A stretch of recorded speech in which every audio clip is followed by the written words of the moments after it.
There are families on this planet who have been wealthier than most governments for over 300 years. You may have never heard their names, and that is exactly how they planned it. They don't appear on magazine covers. They don't post on social media. They don't need to, because while the world was busy watching the loud ones, the visible ones, the overnight success stories, these families were doing what they have always done, building, quietly, across generations. This is not a story about new money. This is not a story about startups or IPOs or overnight billionaires. This is a story about the families who were already rich when your country was still being built, and who will likely still be rich long after most of us are forgotten. This is old money, and old money never really goes away. Number 1. America's first dynasty. In 1870, a 30-year-old businessman incorporated a company in Cleveland, Ohio. The company was called Standard Oil. The man was John D. Rockefeller, and what followed would become one of the most studied, most debated, and most consequential stories in the history of American capitalism. At the time, the American oil industry was chaos. Dozens of refiners, wildly fluctuating prices, no standards, no order. Rockefeller looked at the chaos and saw opportunity. He began buying up competitors, quietly at first, then aggressively. He negotiated secret deals with the railroads, securing lower shipping rates than anyone else could access. His competitors couldn't understand why they kept losing. The answer was that Rockefeller had rigged the game. Not illegally at the time, but ruthlessly, systematically. By 1880, Standard Oil controlled an estimated 90% of American oil refining. Think about that for a moment. 90% of an entire industry, in a country that was rapidly becoming the most powerful economy on Earth. At his peak, historians estimate that John D. Rockefeller was worth the equivalent of over $400 billion in today's money. No individual in American history, before or since, has come close.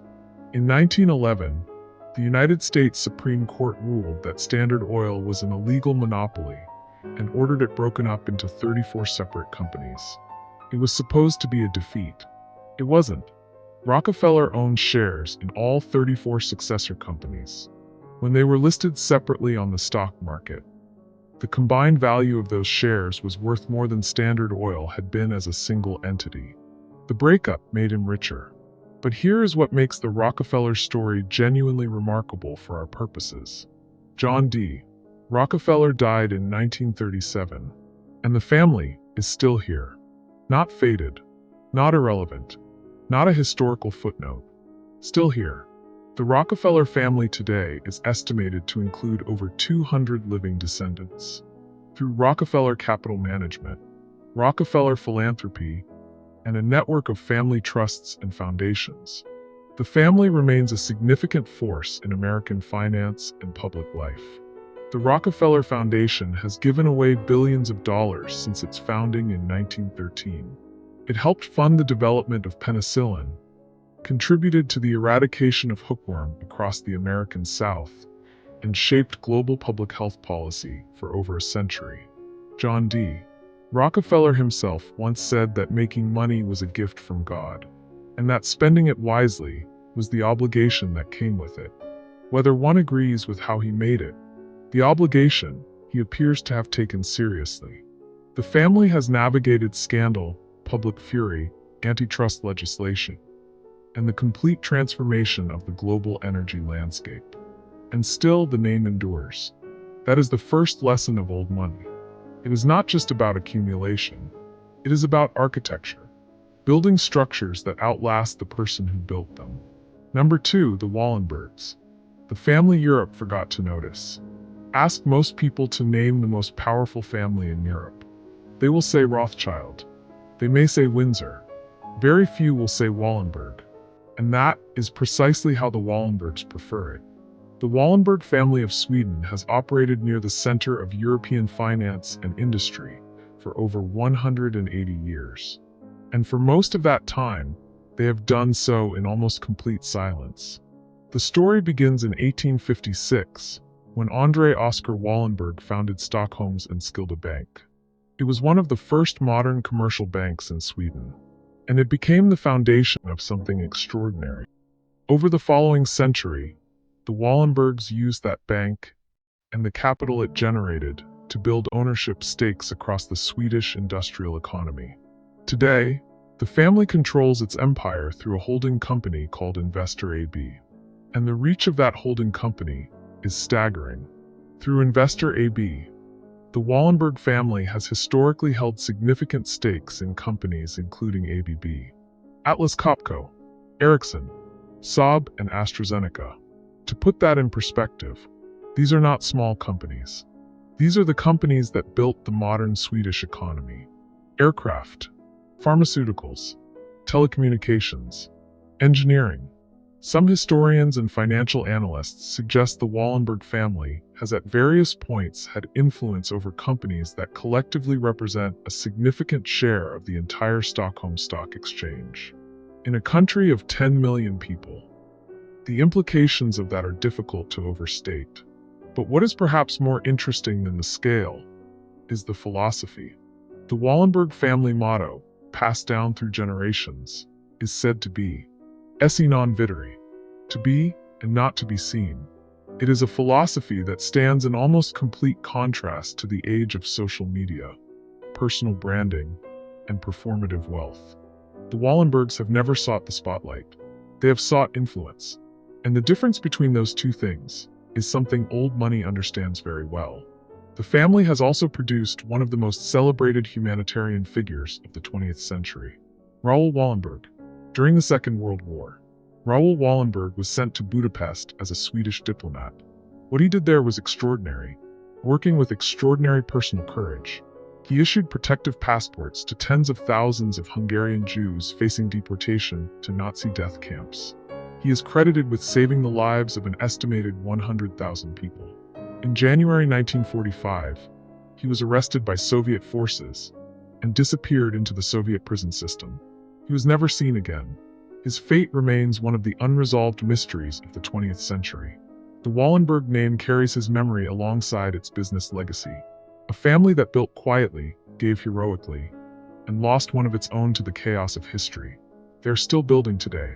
Still quiet. Still watching. 3. The Agnellis. Speed, steel, and the soul of Italy. There are families who built wealth. And then there are families who became a country's identity. The Agnelli family and the company they built are inseparable from modern Italy. The story begins in 1899. Giovanni Agnelli, along with a group of investors, founded a small automobile manufacturer in Turin. They called it Fabbrica Italiana Automobili Torino. Fiat. What followed was not just the rise of a company. It was the industrialization of a nation. In the early 20th century, Italy was still largely agricultural. Fiat changed that. The company built cars, but it also built factories, and the factories built cities, and the cities built a modern Italian working class. By the mid-20th century, Fiat employed hundreds of thousands of people. In Turin, it was said that Fiat was not just the biggest employer. It was the city. It owned the housing, the shops, the stadium.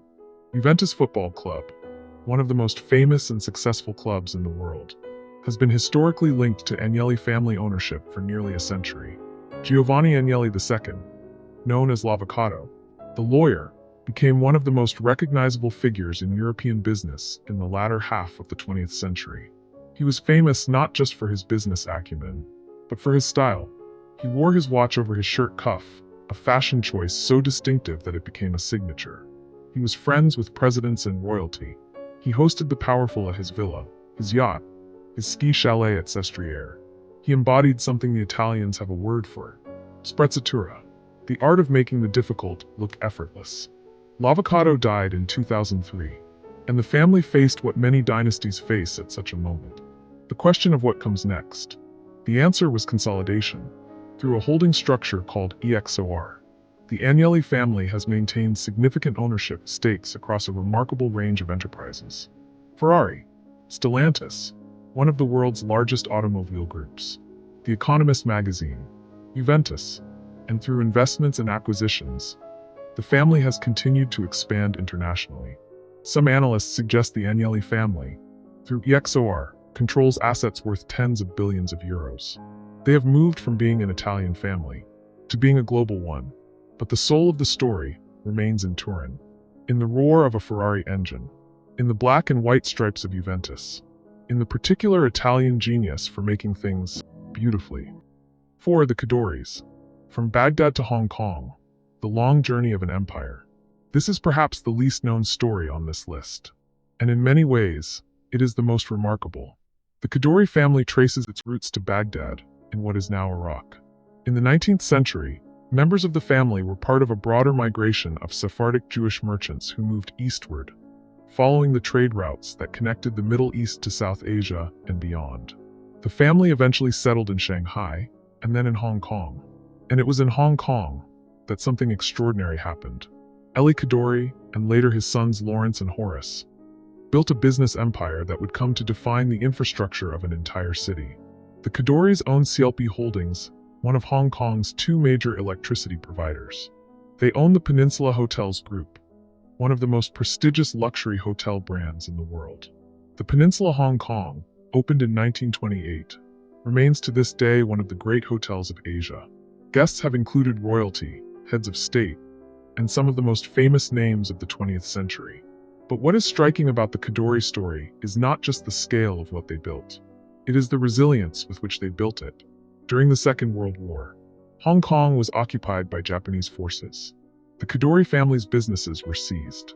Family members were interned. Everything they had built was taken. After the war, they rebuilt, from almost nothing again. Lawrence Qadori, who would later become Lord Qadori, threw himself into rebuilding not just his own businesses, but Hong Kong itself.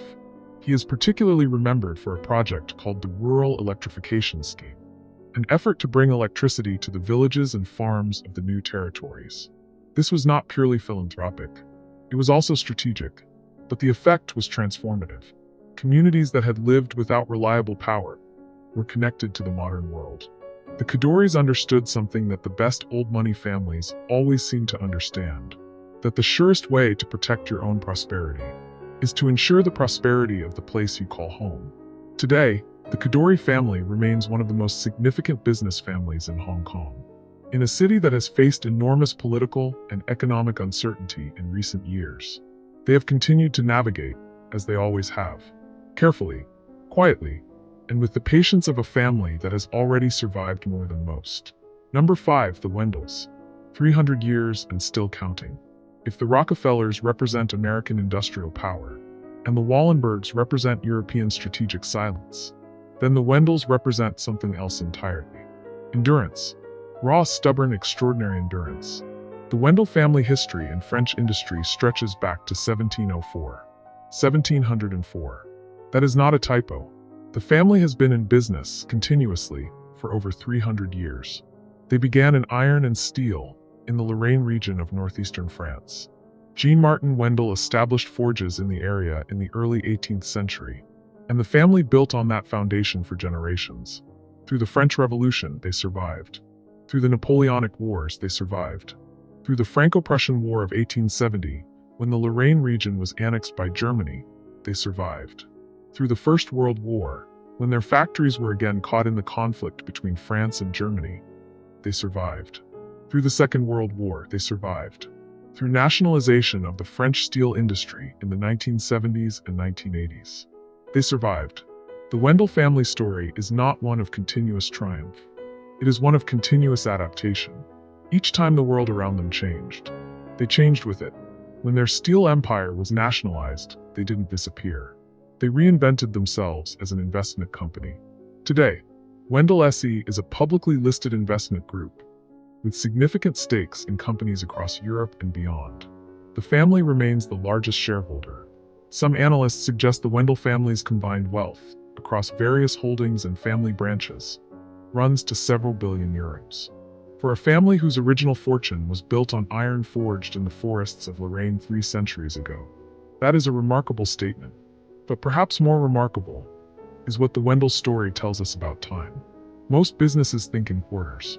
Some think in years. The great old money families think in generations. The decisions made today are not for this year's returns. They are for the grandchildren who haven't been born yet. That patience is perhaps the most powerful competitive advantage that old money possesses. And the Wendels have been exercising it for 300 years. Number 6, the Cargill-MacMillans. The richest family you've never heard of.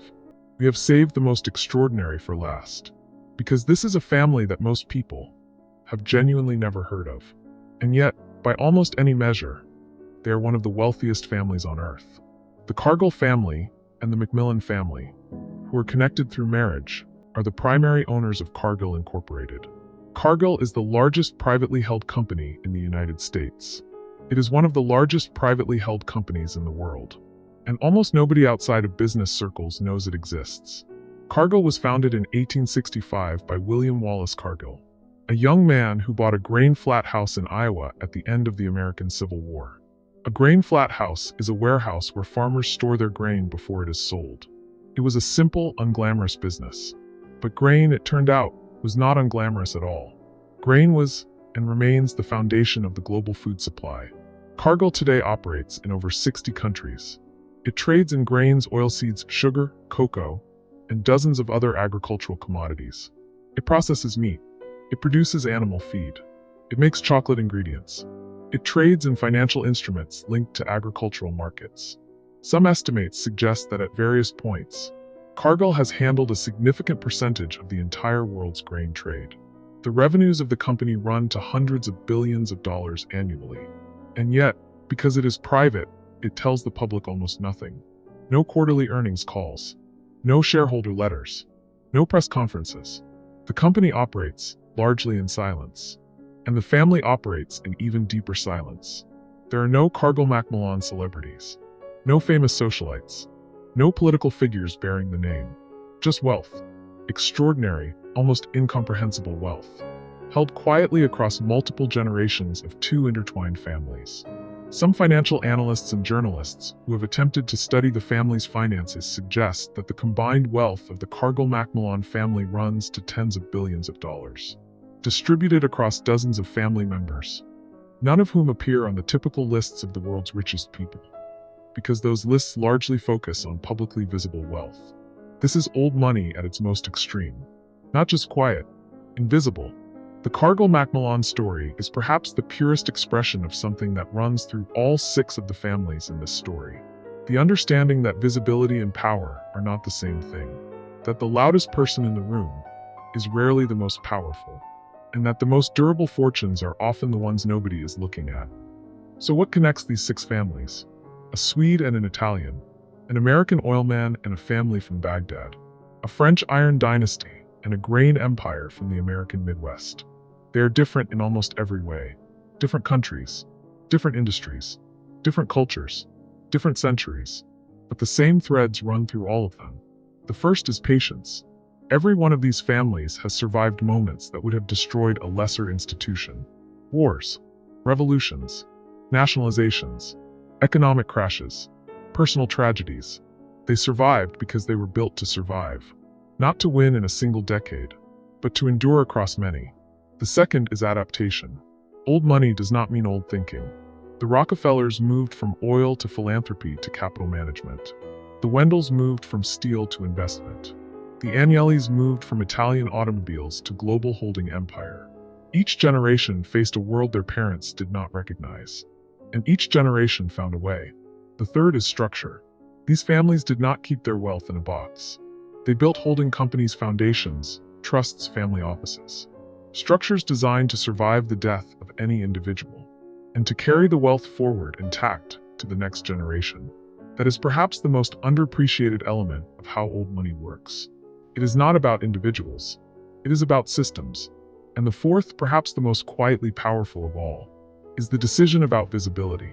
Almost all of these families, at some point, made a deliberate choice to step back from the spotlight, to let the wealth work without letting the world watch. The Wallenbergs built their motto around it. The Cargill-MacMillans took it to its logical extreme, because old money understands something that new money often learns too late. Attention is a liability. The more people know about what you have, the more people want a share of it. These families began in grain warehouses, iron forges, coin shops, and oil fields. They operated through wars and revolutions, through boom and bust, through a world that changed around them again and again. And they are still here. Not because they were lucky, but because they were built to last. So the next time you hear a new name, a new fortune, a new overnight success story, ask yourself, will they still be here in 100 years? Because the families in this story asked themselves the same question. And they built their answer, carefully, quietly, and across generations. That is old money. And old money never really goes away.